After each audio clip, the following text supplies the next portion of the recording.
ചോദിച്ചു ആരും ഉണ്ടാവില്ലാന്ന് രക്ഷിക്കാനേ. എന്നാൽ ഇന്ന് അനവധി ആളുകൾ രക്ഷിക്കാൻ വേണ്ടി പുറപ്പെട്ടിട്ടുണ്ട്. സ്വതേ ആരും ഉണ്ടാവാറില്ല. ഇന്നിപ്പോ കേമായിട്ടാ വന്ന് കുടിയേക്കുന്നത്. എന്താ പലതരത്തിലുള്ള ഈശ്വരന്മാർ രക്ഷിക്കാൻ വേണ്ടി പുറപ്പെട്ടിട്ടുണ്ട്. ആ കൊള്ളിത് അതാരാണ്? അത് ബ്രഹ്മാവ്. രൂപം തന്നെ എങ്ങനെയാണ്? നല്ല പ്രായക്ക് ഐശ്വര്യമാണ്. ബ്രഹ്മാവ് പുറപ്പെടുന്നത്. ഇനി വേറെ ആരൊക്കെ പുറപ്പെടുന്ന നോക്കാം. ഞാനിവിടെ ഇങ്ങനെ തുണി ചേരുന്നുള്ളത് താരിങ്ങനെ ചായച്ചേരിയ തുണിണ്ടോ?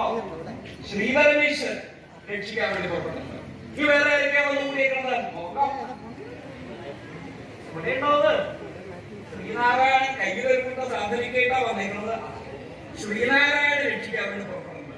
ഇനി അത് മാത്രമല്ല, അതിന്റെ ഇടയില് വന്നുകൂടിയിട്ടുണ്ട് ഭദ്രകാളി.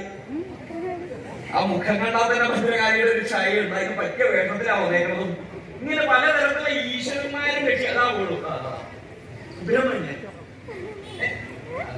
മാത്രമല്ല, ശാസ്താവ് മാത്രമല്ല, ഉണ്ണിഗണപതി, അവരെല്ലാവരും രക്ഷിക്കാൻ വേണ്ടി പുറപ്പെട്ടിട്ടുണ്ട്. ഇവിടെ ആര് രക്ഷിക്കണമെന്നാ പറയുണ്ടായത്? അതിൽ ചന്ദ്രചൂടൻ രക്ഷിക്കട്ടെ എന്നാണ് പറയുണ്ടായത്. ഇപ്പൊ വല്ലാണ്ടൊരു ചൂടായിപ്പോയി. ചൂടായിട്ടൊന്നും നിൽക്കാൻ തന്നെ പറ്റില്ല. ഈ ചൂടന്റെ കൂട്ടത്തിലൊന്നും ഇങ്ങനൊരു ചൂടനെ പറ്റി ഞാൻ കേട്ടിട്ടില്ലടോ. കേട്ടോ, അദ്ദേഹം ചൂടനൊന്നുമല്ല, ചന്ദ്രചൂടൻ എന്നാ പറയുണ്ടായത്. ചന്ദ്രകലാധരനായിരിക്കുന്ന ശ്രീപരമേശ്വരൻ നിങ്ങളെ രക്ഷിക്കട്ടെ എന്നാണ് പറയുണ്ടായത്. ആര്? ശ്രീപരമേശ്വരനോ? എന്തിനാകുന്നത്? ഇത്ര വളരെയേറെ സംശയിക്കുന്നത് പാർവതീകാന്തനായി ഭക്തവത്സലനായി സകല ലോകൈകനാഥനായിരിക്കുന്ന ഭഗവാൻ ശ്രീപരമേശ്വരൻ